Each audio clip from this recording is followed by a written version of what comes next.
There are two purposes to this video. First, I just wanted to show a little overview of the greenhouse Sempervivum bed and how they've been doing during this terrible summer of incredible humidity, rain, crazy temperatures, heat waves. It's just been nasty. However, the greenhouse Semps look pretty good. They're a little faded here and there, and I've had a little bit of issues with some leaf rot and some dry leaves. But for the most part, that's operator error. So they're doing well otherwise. I'm quite happy considering there's been several days of 100-degree weather, 90 degrees, just again, crazy humidity.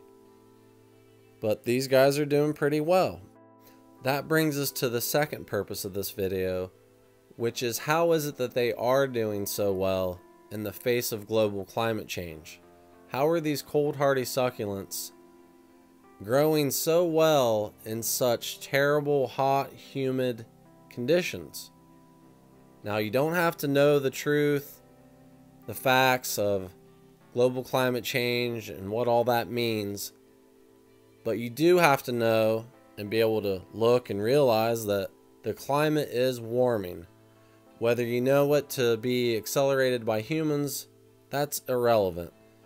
Just be aware that the climate's warming. It's very obvious.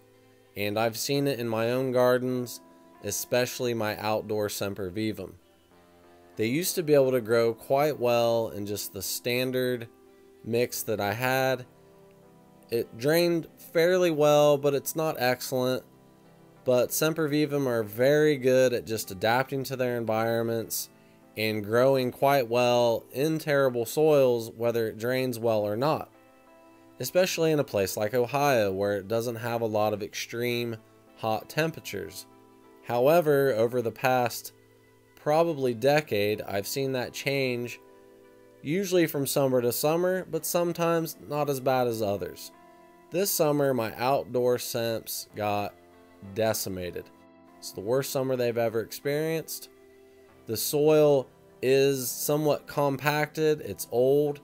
That's definitely a key factor in their development.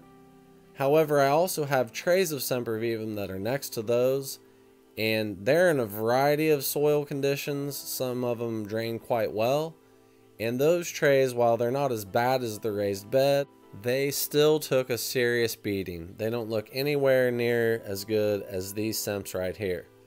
So what do I think are the key factors that contribute to this discrepancy between the greenhouse Semps and the outdoor Semps?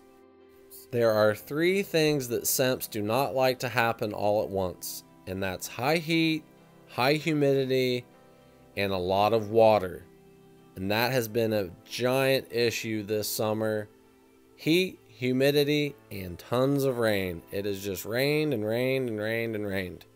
And the outdoor Semps are not protected from that moisture. So they were just getting bombarded with those three elements constantly. The one thing that I can control in this greenhouse is the watering.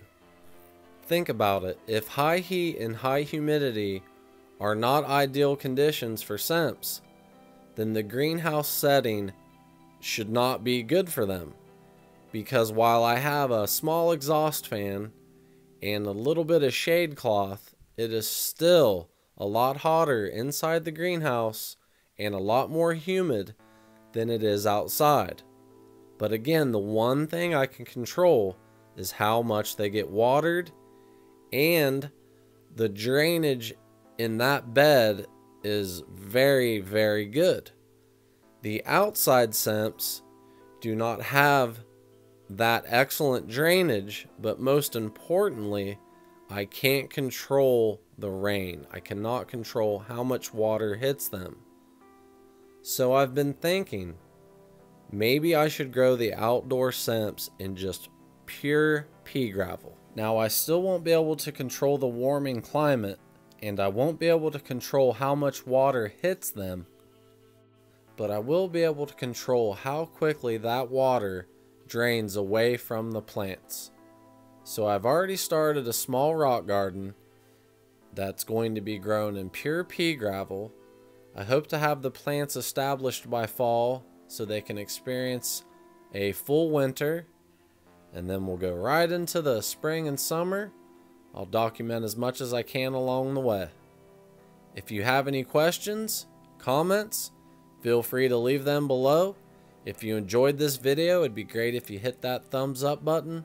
Subscribe if you'd like. If you do subscribe, don't forget to hit that notification bell. Thanks for watching, and have a wonderful day.